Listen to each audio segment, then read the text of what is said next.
Hi, I'm Caleb Kruger with Computer St. Louis. Today I'm going to discuss some of the best practices you can follow to prevent falling prey to email phishing attempts. What is phishing? Phishing is the attempt to obtain sensitive information such as usernames, passwords, and credit card details by disguising as a trustworthy entity in an electronic communication. Most of us have heard of phishing scams. Fake emails or websites that are designed to trick you into providing confidential information for what you believe to be a legitimate reason. They most often take the form of emails from a business, like a bank or Amazon, requesting your immediate action to address some problem.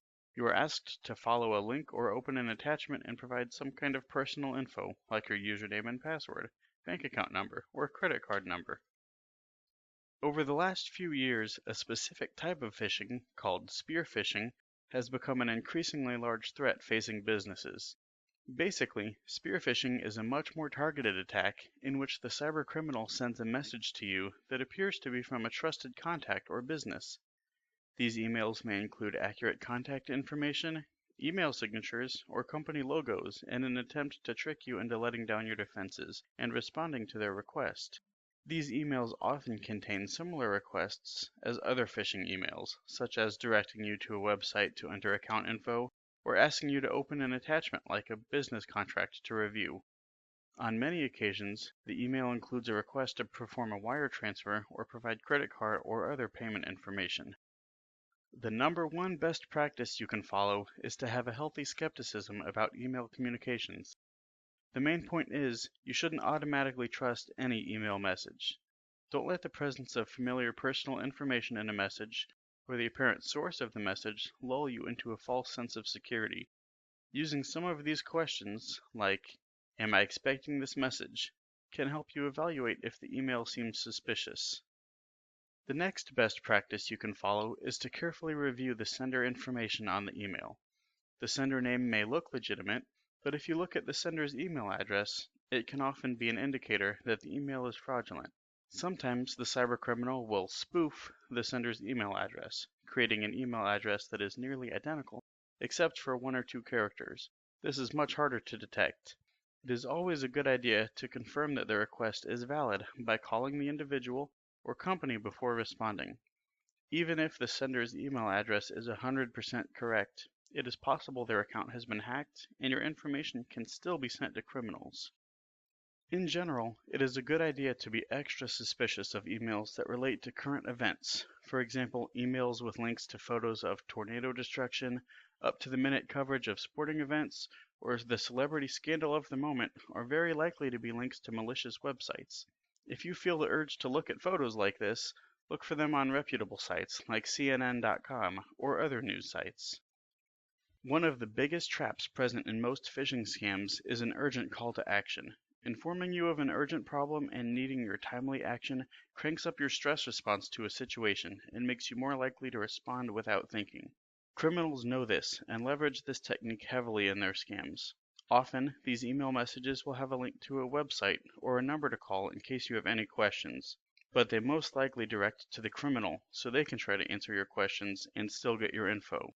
Your best practice would be to independently verify that it is a legitimate request by calling the company or sender directly, using contact info you already have or can find on the official company website.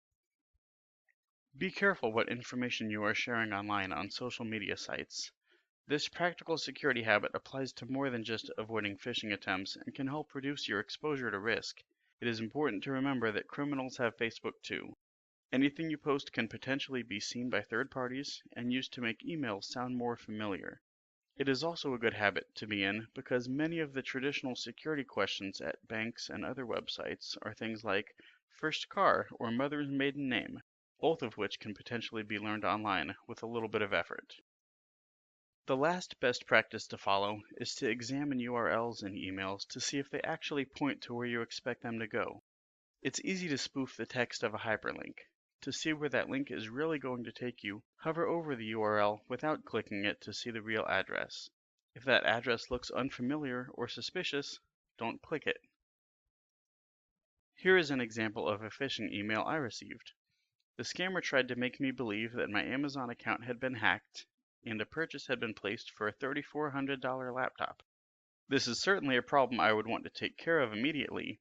They even gave me 2 different links I could click on to report the error. The spammer did a credible job making the email appear like an actual Amazon receipt, using the correct formatting, including the company logo, and the privacy statement at the bottom even directs to Amazon's privacy statement on their actual website. Upon closer examination, there are a few red flags that made it obvious to me that this was fraudulent. While the sender name at the top appears to have come from service@amazon.com, I can see that the actual email address is certainly not a legitimate Amazon sender. Also, when I hover my mouse over either of the 2 links to try and report a problem, I can see at the bottom of the screen that those links point somewhere other than Amazon. A good rule of thumb, especially if the email is more convincing than this one, or if you are unsure, would be to go to Amazon.com, log into your account, and check to see if an order had been placed. Thank you for joining me today to take a quick look at some of the best practices to follow to avoid falling prey to phishing attempts. If you receive an email and are unable to determine its legitimacy, check with your IT department. At Computer St. Louis, we are often asked to review emails from our clients. It is always better to ask up front than to try and recover from identity theft, data loss, or a malware attack. If you have any questions or are interested in learning how Computer St. Louis can help your business, please do not hesitate to call us at 314-821-3237 or check us out online at computerstlouis.com.